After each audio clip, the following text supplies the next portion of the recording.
Welcome back to the Run Radio podcast. My name's Trina, and my guest today in the writer's room is Melissa Bryan, also known as the Outlaw Psychic. Welcome.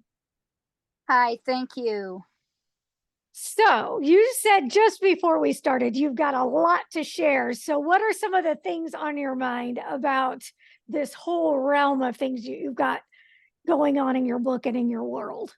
Well, basically what it is, it's a correlation between my current lifetime and my past lifetime or lifetimes, and the people that have pretty much surrounded me, the things I've experienced, and how it all correlates together and goes from past or present to past and back to present again.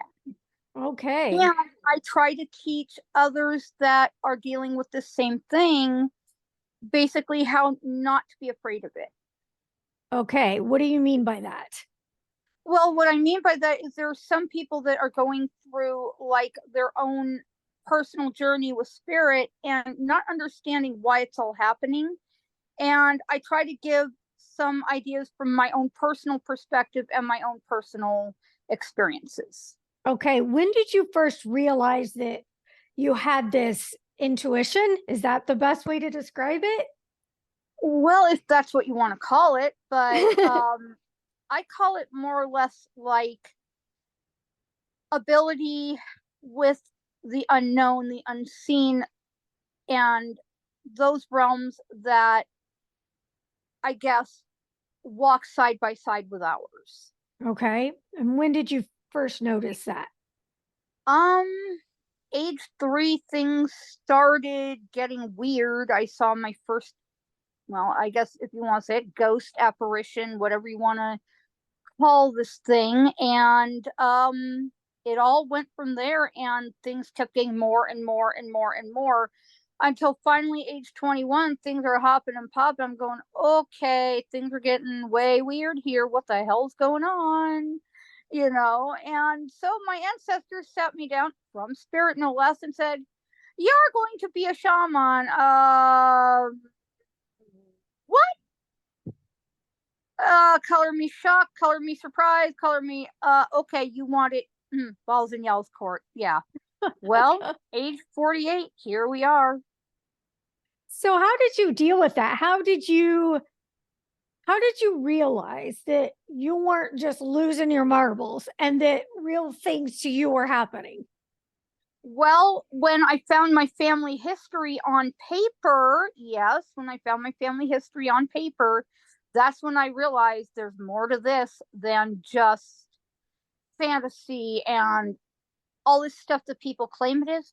No, this is real. This is absolutely real. What did you find on that paper? Well, some elder shaman said you will find this information in your records, in your family history. Go look it up. And I did, and sure enough, there it was, exactly like they said it would be. And then I started researching more, and it came out more and more and more and more until I'm like, okay, this cannot be denied. This is real. This is what it's supposed to be. So what'd you do with that? What did you do with the information? I kept it. I kept hold of it, and it kind of bit me in the behind a little bit with people that just don't get it, as it were. And so I just kept hold of it, and finally I said, you know what? I have to write a book about this because I know more than I should about all this stuff, and if I don't write it to memory now, I'm going to lose all this eventually. And, I'm having some issues with my memory. And so I thought, well, I'm going to put all this in writing so that if I do end up losing my memory entirely, at least I have a record of it there that I can look back on this and go, oh, yeah, that's what happened. That's a little frightening to feel like you're not remembering things. Yeah. And so I finally wrote it all down. And you know what? It's been really therapeutic for me to write it all down. And I have a few more things I have to add in. I'm going back to New Mexico in November. I have at least a week, maybe 2 worth of work to do to finally cement everything together that I need to do for this. And then once I do and I put it all in my book, I'm going to re-release it. And it is, I think, going to blow history. I hate to say it, completely out of the water. What are some of the responses you've had to your first copy? That it wasn't well written enough. There wasn't enough information. It was too sketchy. It was too much of this or too little of that. And I finally said, okay, well, I'm going to expand this. And now that I'm expanding it, people are literally begging me for this book. What kind of support have you had along the way? A lot. Spirit has been amazing for me. They have been there for me. They've been wonderful. My rock, my real foundation and support for all of it. And they have presented me not only with relatives and friends and family and everything, that people I would need in my corner to be able to complete this work. And it has been an absolute godsend. My most recent past life husband has shown back up in my life, and he and I are closer than ever and very, very tight. And I adore him. I truly, truly, truly love him. And we're going to meet in New Mexico, I think this November, and we're going to get this work done and finished, because he was an Old West outlaw back then. And he was supposed to have been pardoned by the governor of New Mexico, and he never received his pardon because he got framed for a bunch of stuff he did not do. And I finally have the connections there that are going to help me get those final pieces in place, so I can not only put it in the book, but put the book in the hands of the governor of New Mexico, who is there currently. And it's like, look, we don't want nothing, no money or no notoriety or nothing, for this. We just want you to read this with an open mind. And if you feel it within your power to do so, pardon him so he himself can move forward. And I'm hoping, crossing my fingers, that this is it. This is the moment of truth. Okay. When you decided that you had everything down on paper, you put your thoughts into this book, how did you go about publishing? I self-publish. I don't rely on publishing houses, although I would like more expensive than what I can afford. So, okay. Are you plan to do that with your next release? Yes, I plan to self-publish. Yes. What would you say to the people that are debating whether to go the traditional route or go self? I would say go self, because it's just much easier to be able to have the control that you need over your own copy. Yeah. Do you have a lot of beta readers that comb through your work before you send it to print? No, I just send it to print and I let the chips fall where they may. Do you think you'll do that with your next round? Oh, yes. I know I'll do it with my next round. Have some beta readers, or just send it on? No, just send it on. Just send it on. What are some, what advice would you say to other people trying to do research on a subject that they might not be familiar with, or they might not have access to, like you have, like things aren't written down? How can they get what they need so they can research properly and have a accurate book produced?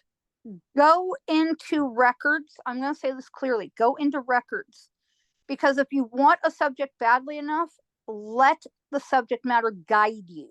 It did, and it has guided me the whole way. And I picked up so much information and so many records.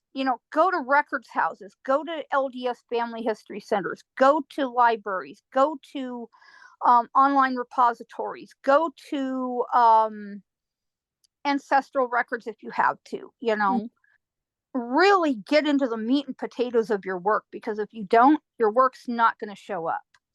Did you have to do some of that in addition to what you had? Yes. Yeah. I did footwork. I collected records. I think by the time my collection is done, it will be about, oh, I want to say about $5,500 of my own money to get it Oh, all done. goodness. Goodness. Yeah, I have invested and invested and invested and invested. And I have a whole bin plus of records, records, records, records. Did you ever just get overwhelmed trying to comb through all of that? No, because I already knew what was true and what was false because I was there in that time too. Yeah. I am what is known as an incarn. In other words, someone who has come back from the past to tell the truth and the story of what really happened in that time so that I can move forward, my loved ones can move forward. It's not about forgetting what happened, it's about being able to live well in the present day Mm-hmm. because we were able to put the pieces in place and say, okay, now the full story is done. Mm-hmm. Do you have kids? Do they have the same No, I don't have gifts? any children. Any Not at other the moment, no. young family members that have the same gifts that you do? Mm-mm, no, I don't.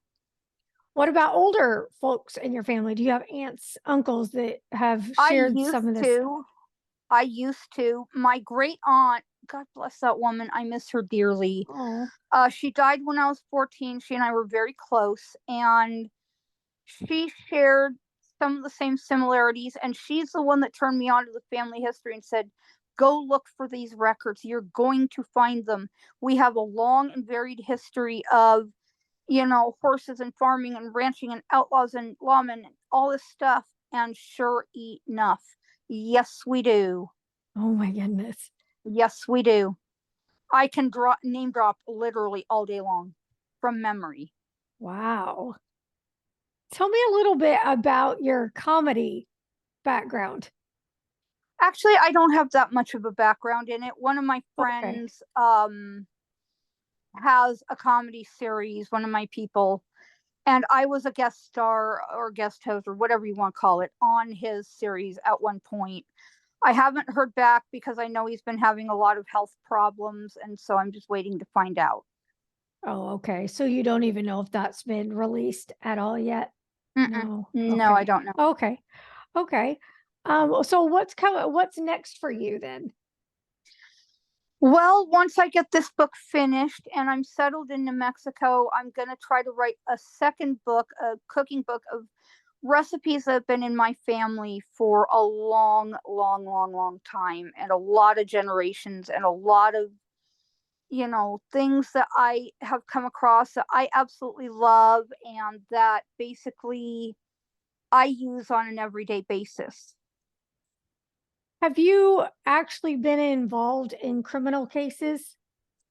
Yes, I have been involved in several of them. I now have, I think, as far as missing persons, cold criminal, all that stuff, I think I now have about 18 or 19 cases under my belt. Really? Can you talk about those? Like what happened, what Yeah, they came to you for? of course. My most recent one was one out here in Happy Camp where a young man had gone missing in the river and they wanted help to find his body so that they could take the body out of the river and put him with his relatives, you know where they have their resting places. And so I was contacted, I think, by his aunt, and I said, look, I think I know where he is. If you'll give me a chance, I'd like to help. No charge for this, of course, obviously, by nature of the case that I was working on. And so I got his photo and I connected with his energy. And so I had my husband drive me to where the spot was that I felt that he went into the river. And I found that. I said, okay, here's where he went in, here's what happened. And what happened was he got his boat out, and he was going to go across the river to go bone hunting because that was his normal thing. And he did not know how to swim. So obviously he drowned in the river, because what happened was the tide was very erratic at that point. We'd had a lot of rain and the river was real high and all that. And his boat capsized not more than maybe about, I'd say 10, 15 feet in. And he went under, hit his head, and boom, he was out of his body. And so his body traveled to about 100 feet from where I had actually seen his energy standing literally over the top of where his body was. And when I saw the people that were waiting to find out where the body was, I looked up the river about 100 feet up and I said, he's right over there. They're like, you know that? I says, I not only know that, I see him. Like I see you, I actually physically saw him. He was staring a hole through me. I'm like, okay, babe, we got you. We're going to come get you. And I told his family, look, this is where he's at. That's where you're going to find his body. Sure enough, next morning they did. Oh, wow. Exactly where I saw him. And they took me downriver, probably about 1,000 feet. I said, he's not here. He's not here. No, he's not. He's exactly where I said he is, and that's where you're going to find him. Sure enough, not only did they find him, they took his body out of the river. He's now at rest. Oh, V. Interesting. And I also worked a couple of cases out of New Mexico. One was in Taos, New Mexico, Kit Carson co-op robbery. That one, I was actually living in that area when that case took place. And I missed all but 3 details. It came out in the newspaper about a year and a half later. And when my husband read the article to me, I mean, I sat back with my jaw on the floor. I mean, I was just like, you mean I was that accurate? Oh, whoa, wow. So you surprised yourself. Yeah, I actually did surprise myself. I'm like, wow. And there was another one, the Holy Cross convent fire. And it was an old building, an old convent that, they were considering renovating as like an office and retail space. I went there to go look because I felt very warm, very welcome, very loved. And it was a very, very family type feeling. And I really, really loved the energy there. And I was looking at putting like a little shop in there, And so when it burned to the ground, my husband called me one morning and said, Holy Cross Convent's on fire. I goes, what? No, you got to be kidding me. That can't be real, And sure enough, yeah, not only was it real, but I went there to go say goodbye. And I was interviewed on a newscast for that. And so what I saw, and I relayed this also to the security guard. And again, a year and a half later, it came out in the newspaper. There we go, accurate again. And what was so interesting is I saw an older nun, maybe about my height, 5'1", 5'2", something like that. And she was dressed all in, nun's habit. And there was a young man standing beside her. And I asked him, were you killed here or did you die here? And he nodded yes. I said, were you murdered? He nodded yes. I said, who did it? And so it was indicated to me, and I literally just wrote everything down, just all the details I could think of. And so I kind of kept this one under my hat a little bit more, but I did tell the security guards, I did tell police, and of course they never followed up with it until they found the guy's body in the basement. And all the details I had written down actually came out as accurate. Oh, goodness. Was that weird to you? No, not really. I've gotten used to it. Okay, but so at first, did it take you a while to realize that, your perceptions were backed up, were you, like you said, you had surprised yourself. Does it sometimes just take, what's that feel like? It's actually, it's like a feeling of elation going, yes, I was right. I was right. I was right. I was right. Kind of like, When I talked to the local police chief sometime later and I told him what I had found out, his jaw hit the floor. He goes, "That was you?" I go, yes. Not only was that me, he goes, "Wow, we're going to have to use your skills." I goes, "Please do, by all means, because this is my way of giving back to my community. I don't charge for this." mm-hmm. This is my way of giving back to my community. This is my way of giving back to, where I live, where I reside. Yeah. My way of protecting my home and my family and my friends and my people. And, I mean, he was just flabbergasted that I was that accurate. I goes, "Yeah, I am." So when things when you have a feeling about something, what's that like? Do you usually just kind of meditate on it and let things happen, or do you act immediately, or what is that whole feeling and process and Okay. experience like? What it is like is when I get information, it's like downloads. It's like a tidal wave of downloads of Okay. information. And I have to give the entire message that I'm getting, or I lose the entire message completely. Okay. So do you just have to And stop what you're doing? yes, I have to stop everything I'm doing and I have to go and write down everything I am encountering. Okay. I have to write everything down and then contact the appropriate authority and say, "Look, here's what I'm getting. Here's what the message is. Go after it." And they have found me to be in the realm of about 90%. Huh. Interesting. And I only say 90% because, there's going to be that little bit where, I either misjudge a cue from spirit, or I get a wrong piece of information, or maybe that information might come out later, or I'm human, so I'm gonna either mishear or misjudge something along the way. It happens, believe me. Every medium does this, every psychic does this. It just is the way it is. We're human too, What's and one we're of not the always going to get it 100%. What's one of the neatest things that happened that was just happy and joyous that you were brought with that information and were able to share? I think the happiest one for me was knowing that I had helped a family to, totally understand what happened to their loved one, and that they're so grateful that they're at peace. And that really helps. Do you have one specific story that stands out to you more than any others?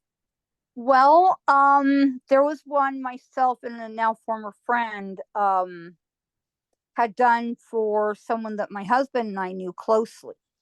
And she said, "I've never had a reading that accurate, and you guys are amazing."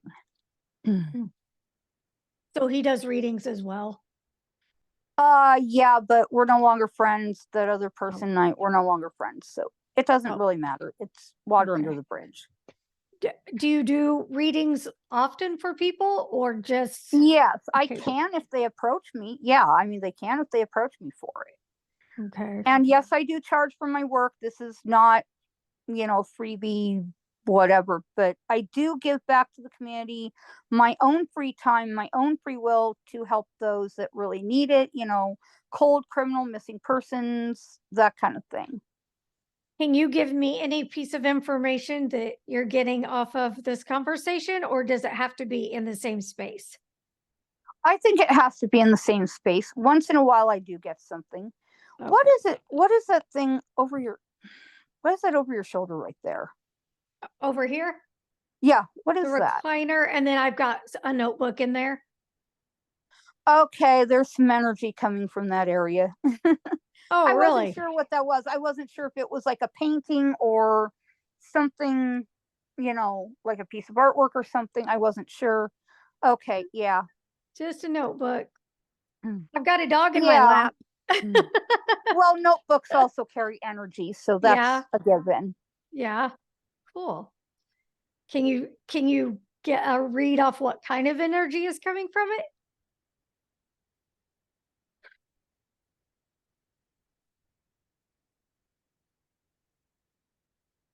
Yeah, there's someone that you recently worked with. I don't know who this is, but it's a female energy, and you recently worked with them. I think they might have sat in that chair. Hmm.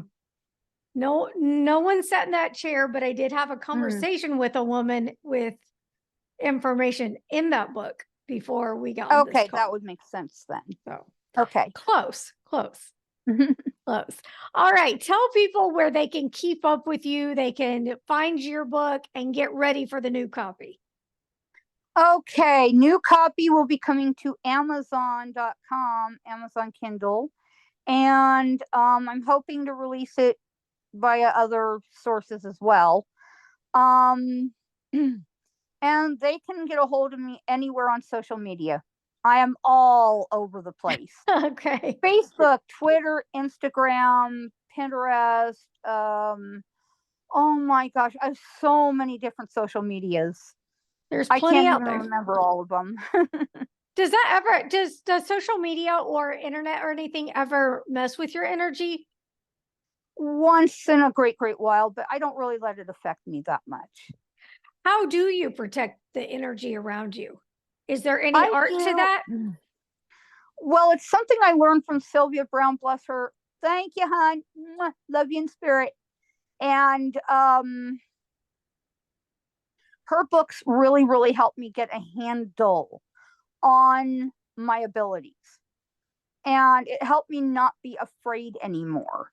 Not only not be afraid anymore, but also it helped me learn how to cope with it. It helped me learn how to shield and how to really work with what I have.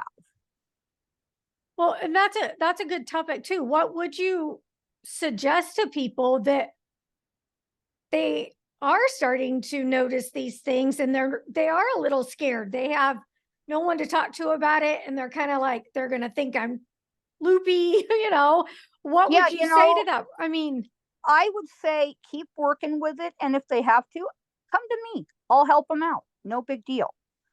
And, I do a lot of teaching and I do a lot of, you know, advisement on how to work with this. And I say, look, this is how I do it. And I do what is known as shields up. And it's kind of something I've adapted from my Navajo relatives and also from my own spirit work. And basically, I used to have to put it up piece by piece, which is front, back, side, over, under, surround. And I used to have to do it that way, but now I can just say shields up and it's up. what This does is this puts me in a containment space where nothing can really affect me. Okay. And it works actually quite well.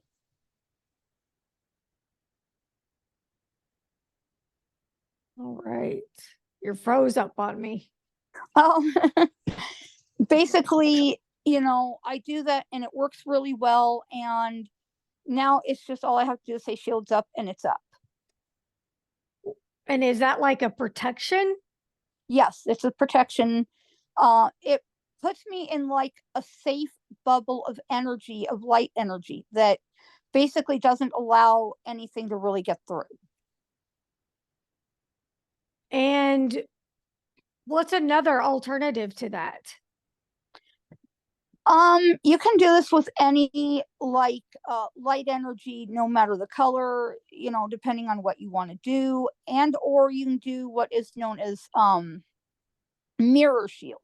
You can put a mirror in front of you, a mirror behind you, facing outward, of course, to either side of you, above you, below you, and then other smaller ones, like all the way around you. It's kind of the same concept, but it works with being able to reflect people's own energy back at them. All right. Lots to learn. If you're interested in learning more, be sure you check out Melissa Bryant, the Outlaw Psychic. Thank you for sharing today. Thank you, honey. Appreciate it. Thank you for Thanks. having me. Be sure you're listening and watching at runradio.net.